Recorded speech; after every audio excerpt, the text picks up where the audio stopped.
ஓயூர் constituency இந்த பகுதியில் காட்பாடி சட்டமன்ற தொகுதியை பற்றி தான் பார்க்க போகிறோம். தமிழ்நாட்டிலேயே அரசியல் ரீதியாக மிகவும் உற்று நோக்கப்படும் ஒரு ஸ்டார் தொகுதின்னு பார்த்தா அது வேலூர் மாவட்டத்தில் இருக்கிற காட்பாடி தொகுதி தான்.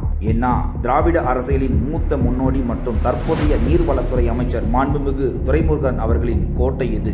இந்த தொகுதிக்குள்ள தான் உலக புகழ்பெற்ற விஐடி பல்கலைக்கழகம், வேலூர் கோட்டைக்கு அருகிலுள்ள பகுதிகள் மற்றும் முக்கியமான ரயில்வே சந்திப்பான காட்பாடி ஜங்ஷன் போன்ற இடங்கள் வருது. இப்போ இங்க சிட்டிங் எம்எல்ஏவா இருக்கிறது திமுகவின் பொதுச் செயலாளர் துரைமுருகன் அவர்கள். கடந்த 3 தேர்தல்களிலும் இங்க திமுகவே தனது ஆதிக்கத்தை செலுத்தியுள்ளது. 2011 தேர்தலில் திமுக வேட்பாளர் துரைமுருகன் அதிமுகவின் அப்பு என்கிற ராதாகிருஷ்ணனை விட வெறும் 2973 வாக்குகள் வித்தியாசத்தில் ஒரு நெருக்கமான வெற்றியை பெற்றார். 2016 தேர்தலில் மீண்டும் போட்டியிட்ட துரைமுருகன் அதிமுக வேட்பாளரை விட 23,946 வாக்குகள் வித்தியாசத்தில் ஒரு வலுவான வெற்றி பதிவு செய்தார். 2021 தேர்தலில் கடும் போட்டி நிலவியது. துரைமுருகன் அவர்கள் அதிமுகவின் ராமுவை விட வெறும் 746 வாக்குகள் வித்தியாசத்தில் மிகவும் த்ரில்லான வெற்றியை பெற்றார். 1971 பலமுறை இந்த தொகுதியை தன் வசம் வைத்துள்ள துரைமுருகன் அவர்களின் கோட்டையை திமுக தக்க வைக்குமா அல்லது 2026 ஒரு புதிய மாற்றம் வருமானு கமெண்ட் பண்ணுங்க.